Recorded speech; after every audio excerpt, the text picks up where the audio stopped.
So we are discussing about probability. Probability means chance, and if I have to give a formula to this, it is outcome by total outcomes. Let's say when you toss a coin, there can be only one outcome, which you see the face of the coin when it is tossed. So the face would be either head or tail. Okay. So there's a so how will we assign? How will we say what is the probability of getting a head or tail? See, only one outcome can be seen. Only one outcome can be seen. Okay. And there are how many outcomes? There can be a chance of two outcomes. How? If head is falling, tail will not fall. If tail is falling, head will not fall. That means if there is head falling, then there is also a chance of tail falling. So this is the total outcomes. Okay, there can be only one outcome, which is either head or tail. So let's say if I want to know what's the probability of getting a head, so it will be just 1 in the numerator, because head is only one there, and divided by when you toss a coin, any of the side can fall. Head can fall, tail can fall. So 2. So there is a 50% chance that head can come, 50% chance head may not come, that means tail may come. Okay, that is very clear. Now coming to expected value. See, whenever you do an investment, you expect some returns out of that, right? So you assign certain probabilities to your to the returns what you are expecting. Of course, when I speak about expectation, I speak about probability assigned to the future outcomes, which is not known to me. Okay, I'm not certain to that. See, future outcomes known to me or not known to me is a secondary matter. I know that company in which I have invested, or SIP which I have taken, mutual fund I have taken, is promising me some returns. Or if I put my investment into some investment option, I'm not certain that I'll get 100% what I want, but I can be assured that there can be some chance which you know would go with my desires, in the sense, suppose I have invested in SBI's stock, so I expect 30% returns from that. Okay, and I put probability to it. That means I'm not 100% certain. Okay, or I'm not 100% always clear that I will get the returns, but I can say 30% chances that I may get 30% returns, or 20% returns from SBI stock, or 70% chances that I can get 50% returns from SBI stock. That means we are assigning probability which looks more realistic, right? Now, if you want to find out the expected value, that means if you want to find out the expected returns from an investment, it is nothing but sigma pi xi. That means every observation, whatever you see, you will assign some probabilities to it. Let's say here, if I say 10% is what I'm expecting from SBI stock in the first year, 15% in the second year, 30% in the third year, 40% in the fourth year, and there is a chance of, there's a chance of getting all this. That means 10% returns I expect that to be 40%. That means 40% chances that I may get 10% returns, 30% chances I may get 15% returns, 20% chances I may get 30% returns, and 40% chances I may get 40% returns. Now if I want to find out the expected value, that means the average returns with probability assigned to them, there's a formula to that means I will multiply all the probabilities with their observations, and then sum total it, I'll get the expected value, okay, from this investment over a time of, or over a term of 4 years if I hold it. Now in front of you there is a question given whereby probabilities are assigned, and also you can see the earnings per share. You can find out the expected EPS. Can you do this? I'm waiting fast, and message me on WhatsApp.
Yeah, so we will do one thing, 10% into 1.80 plus 20% into 1.60 plus 40% into 1.20 plus 30% into 1. When I add up all of them, so what they have done is generally they have just put it into, decimal form, because I have all this in decimal form, right? So it becomes easy. 0.10 into 1.80 plus 0.20 into 1.60 plus 0.40 into 1.20 plus 0.30 into 1. When I add up, I get 1.28. It's my expected value. Now we have found out variance and standard deviation normally, but here we are using the probability model to find out the variance and standard deviation. So here there is a data given to you. When we see this data, what we understand, boom, normal, slow. Boom is nothing but when the economy is in boom, okay, everything goes well. When the economy is not booming, that means it is normal, not very high, not booming and not that slow. And the like economy can also slow down, right? There can be three expectations or three kind of events which may happen, and the probabilities are given. The economy may boom, that is 30% chances economy may boom, 50% chances economy may be normal, 20% chance economy can be slow. And if economy booms with a chance of 30%, the returns what we are expecting is 20%. Okay, so using the probabilities given in the following table, calculate the expected return on stock A, the variance of returns on stock A, and the standard deviation of returns on stock A. That's it. So stock A's behavior is given. So when the economy is booming, there is a 30% chance that you may get 20% returns. When the economy is normal, there's a 50% chance that you may get 12% returns. When the economy is slow, there's a 20% chance that 5% you may get the returns. Okay, these are the probabilities of getting returns in these kind of economies. That means 30% the economy can boom, right? If the economy can boom, there's a 20% return you may expect. Okay, there's a 20% return you may expect, and that too the expectation what you have kept is 30%. So if I have to give a very proper way of understanding this, 30% chances that economy will boom, and if the economy booms, my returns will be 20%. 50% chances the economy will be normal, and if the economy is normal, my returns can be 12% from stock A. And 20% chances that the economy will be slow, and if the economy is slow, 5% I may get returns from stock A. So these are the three things given to you. Now probability into returns, you are finding out the expected value. Once you get the expected value, you can take this expected values deviation from the returns. See, why are we taking deviations? X minus x bar. X bar here is the expected value, that is nothing but equivalent to mean in probability model. So your returns are this. What is that given? 0.20. 0.20 minus 0.13 is 0.07. 0.12 minus 0.13 is minus 0.01. 0.05 minus 0.13 is minus 0.08. Okay. So you've got this. And now what you are going to do here, as you have got this, you are going to square them. Why? Because we want to remove the negative aspects, already, right? Some of the deviations from its mean, from some of the deviation of the observations from its mean equals to 0, sum total equals to 0. So we have to remove the negative values. How to remove the negative values? We have to square them. So we have squared them, and then we have multiplied with the probabilities which are given here, 30%, 50%, 20%, and we got this values. Okay, so probability into this squares will give you the variance. The sum total will be equal to variance, and root of variance is standard deviation. So they have done that here. Okay, so have a look through this question. We will move forward. And we have already learned the probability into the returns. Probability into returns. Probability into returns. Okay.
Okay, now we are entering into the next concept of probability tree, which is very easy to understand. So this is a probability tree in front of us, and what they have done, see, as you know, they have calculated the EPS here, right? And when they calculated the EPS, what they have done, they have taken the returns. Okay, these are all returns, and then they multiplied with the probability, and they got the expected value. The same thing we can put into the probability tree, and we can do how. See, let's say the probability of good economy is 60%, and naturally probability of success plus probability of failure should always be equal to 1. If 60% the economy is good, that means 40% the economy is poor. So probability of poor economy is this. And if the economy is good, okay, the probability of getting good results is 30%. That means good economy and good results. Okay, if the economy is good, the probability of getting good results is 30%. So we'll go for a joint probability. We'll take 60% into 30%. That will be, 18%. Then if the probability of good economy and the probability of poor results, see, economy is good, but there can also be poor results. If 30% there will be good results, 70% there will be bad results or poor results. So we can go for a joint probability. It will be 42%. Probability of poor economy, poor economy, but the results are 60% good in this economy, so you'll multiply and you'll get a joint probability. Probability of poor economy and poor results is 40% again, so you'll go for a joint probability. Once you get all the joint probabilities, you will just do what? You will multiply with its EPS and then get the expected value, which has been done here, and we get $1.51. That's it. Okay, that means you'll multiply this with this, add up, multiply this with this, add up, multiply the EPS with its probability, add up, multiply the EPS with its probability, add up. Done. After getting this, we are into the last and final topic of the chapter, that is the Bayes theorem, and we will wind up this chapter.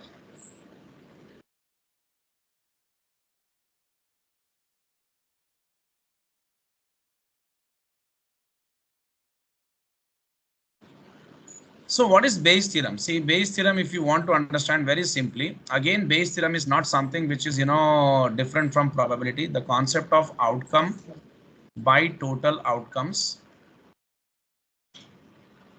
is again followed in case of Bayes theorem, but with one small condition. The condition is conditional probability is taken. That means something will happen provided something should happen. So that is the point here to be considered. So let's say if I take an example, probability of A given B, you can consider A as carrying an umbrella and B as rain falling.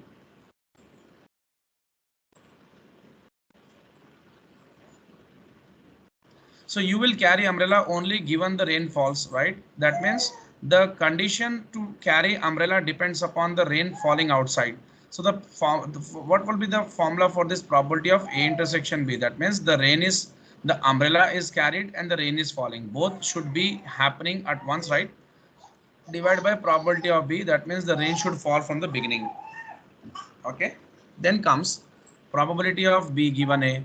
That means the rain is falling and you have to carry the umbrella. So probability of B intersection A, and one thing you should understand, probability of A intersection B and probability of B intersection A are one and the same. That means here we are speaking about the common things, and the common thing is umbrella has been carried on a rainy day. So rain is falling and it is falling on the umbrella. So both are happening, right? Common things. Divided by probability of A. So now what happens? If I take up this here and this here, so probability of A given B is equal to into probability of B is equal to probability of A intersection B, equation 1. Probability of B given A into probability of A is equal to probability of, I'm writing A intersection B in place of B intersection A because I said these two are equal, right? So this is equation 2, and 1 is equal to 2. With this we can equate this LHS. So probability of A given B into probability of B is equal to probability of B given A into probability of A, and then I take up all this, I can easily find out probability of A given B is equal to probability of B given A into probability of A whole divided by probability of B. So what is happening? See, you want to carry an umbrella and the rain should fall. Okay, rain will fall, umbrella should be carried. Divide by rain should be falling from the previous past, and then you are carrying the umbrella. All these things should happen once. So then this probability would be justified. Okay. In this, one thing you should understand: this is equal to outcome, and this is equal to total outcomes. So what is the meaning of outcome by total outcomes here? See, you are looking for carrying of umbrella given the rain should fall. So rain will fall and you will carry umbrella into you will carry umbrella. This is happening, right? See, carrying umbrella, rain should fall. So rain will fall, you will carry umbrella and you will carry umbrella. This is what you want, right? You want to carry umbrella if the rain is falling. So you will definitely carry umbrella. Rain will fall and you'll carry umbrella. Divide by probability of B, that is rain should fall. So this is what you're looking specifically. That means you have to carry the umbrella on a rainy day at any cost. Okay, but what is the total outcomes in denominator? Probability of if I have to take probability of B given A into probability of A plus probability of B given A complement, sorry, A complement into probability of A complement. What do you mean by this? The total outcomes is you will see rain will fall, you will carry umbrella into you will carry umbrella plus rain will fall, you may not carry umbrella into you may not carry umbrella. This is the total outcome. See, it is not always necessary that you should be carrying the umbrella when the rain is falling. There can be some times or days whereby you have gone out of your house and you did not have the umbrella to carry. Is that possible or not? Please tell me yes or no over the WhatsApp. So this is the total outcome. So we are looking only for one thing. What we are looking, we are carrying umbrella on a rainy day. Divide by, we may carry, we may not carry. That is the total outcome. So carry umbrella with condition of rainfall. Divide by carry umbrella with rainfall plus carry plus not carry umbrella, but rain is still falling. Okay. So these two when you add up, it becomes total outcomes. With this formula, we are about to find out the question now. Now come and now let's go ahead and close this. See, instead of you following the tedious task of doing this formula and all, I will definitely tell you it is better to go with this tree diagram. How? See, there is a 60% probability that economy will outperform. 60% economy will outperform, 40% it will underperform. Understood fact. And if it does, that means if the economy outperforms, 70% probability a stock will go up and 30% it will go down. Understood fact. That means if the economy is outperforming, the chances of stock going up is 70%. If the economy is outperforming, 60% chances that the economy will outperform, right? The stock prices or the value of the stock going down is 30%. If 40% the economy is underperforming, 20% chances the stock will go up. If 40% the economy is underperforming, 80% the stock will go down, right? If 20 goes up, 80 goes down. Now what I'm asking, given that, so let's now do the joint probabilities. This into this into this into this into this. But now we have got all the joint probabilities, but and that to conditional probabilities. There will be the economy will outperform and there will be a gain. The economy will outperform, there will be no gain. Economy will underperform, there will be a gain. Economy will underperform, there will be no gain. What does it mean? All conditional probabilities. The difference between Bayes theorem and the normal theorems, normal probability, what we say is normal probability is all about outcome by total outcomes. But this is outcome with some condition divided by total outcomes with some condition. Fine, that's what. Now, the condition is very clear. The stock prices going up, given the economy should perform, underperform or overperform. But what is that we are looking at? Given that the stock increased in value, so we have to see only the stock increasing in value. Okay, so given that the stock increased in value, calculate the probability that the economy outperform. That means increase in stock value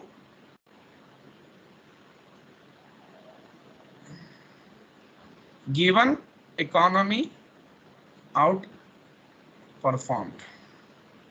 So increase in stock value we are seeing here, and the economy is outperforming we are seeing here. Okay, so 42%.